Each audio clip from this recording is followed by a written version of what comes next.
Health literacy is the degree to which individuals have the capacity to obtain, process and understand basic health information so that they can make informed decisions about their healthcare. By improving people's access to health information and their capacity to use it effectively, we can assist in helping people achieve better health outcomes, reduce the risk of adverse health effects and reduce healthcare costs. According to the Australian Bureau of Statistics, 60% of adult Australians have low health literacy. This short video shows some Queensland Alcohol and Drug Service clients explaining what they think some of the day-to-day terms we use mean.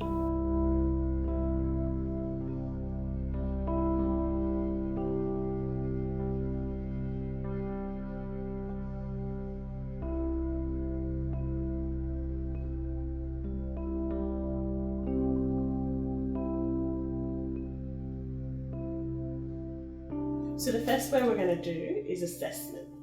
What's your understanding of that word?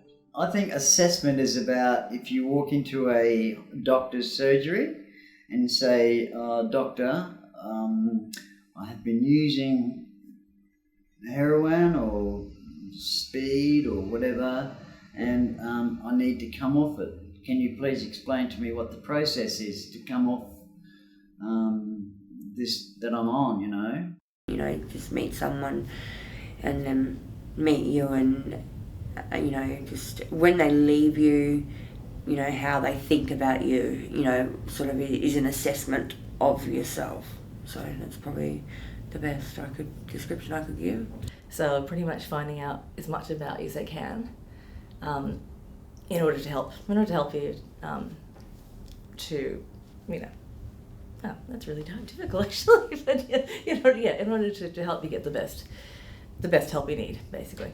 Assessment, I guess, would mean getting a baseline, for want of a data representation of the person that the clinician is dealing with. They find out as much information as you can about me to figure out the best way to help me.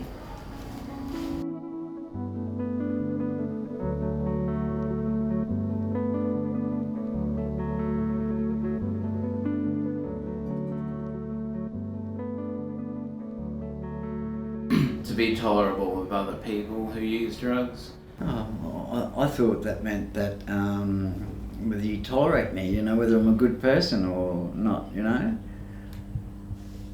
To tolerate and not to be able to do it. The urge is there, but you got to tolerate your own mind of how you handle it, I believe. Tolerance means the amount of drugs that you are taking, the quantities that you're taking. I just see it pretty much as a measurement of how much people can take. Yeah. I mean, there's tolerance in terms of social tolerance, you know, how the community tolerates the drug using community, and there's also tolerance in terms of if you've been using a substance for a period of time, you build up a tolerance to that substance, meaning that you need increasing amounts.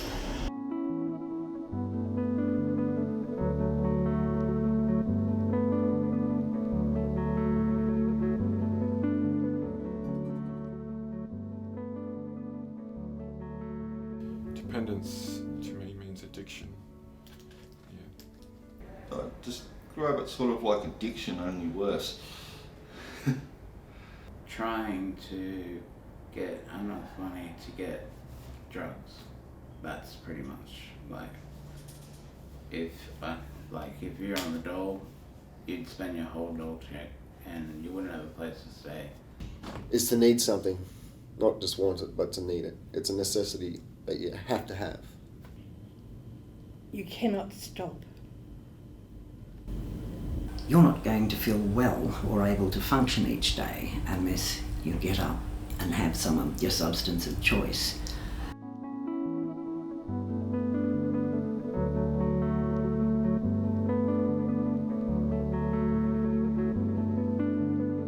Okay, so the word is dual diagnosis. What?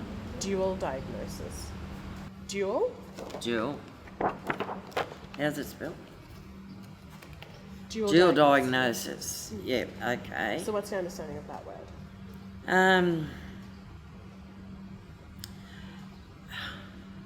That's a tricky one.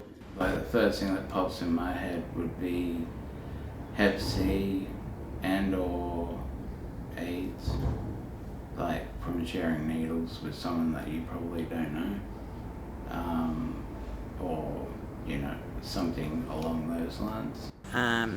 You could say that you have one diagnosis of something, then you can make up a second diagnosis as being in dual and hope that both of them mellowed together. You've got more than one problem. Maybe like when you've been diagnosed with two things, or you rely on two different things, drugs or something. There's drug dependence issues or drug and alcohol dependence issues, but also mental health issues.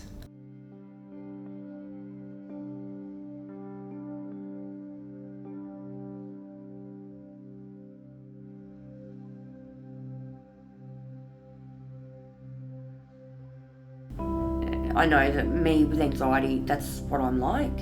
I won't really say anything unless I know the person, and I'm comfortable with them.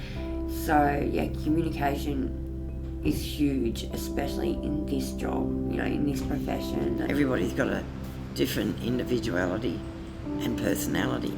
They come from different walks of life. Just making sure that they understand what the word is and their understanding of it, and making them feel comfortable. But young people coming through that have probably have had their first habit or whatever, they don't understand. They may get confused by a few of the things that are happening, Or some people might be just anxious and like eager to hurry it up or something and just give an answer quickly, or then just agreeing to it maybe to please other people also as well. And I fully appreciate that it's better for the individual if they understand their own health issues. And I think that can only happen if it's explained to them in layman's terms, so to speak, because if you use too many clinical terms, some people don't want to feel dumb by saying, what does that mean? That's when you need to turn into human thesaurus mode and come up with other ways to explain the same word.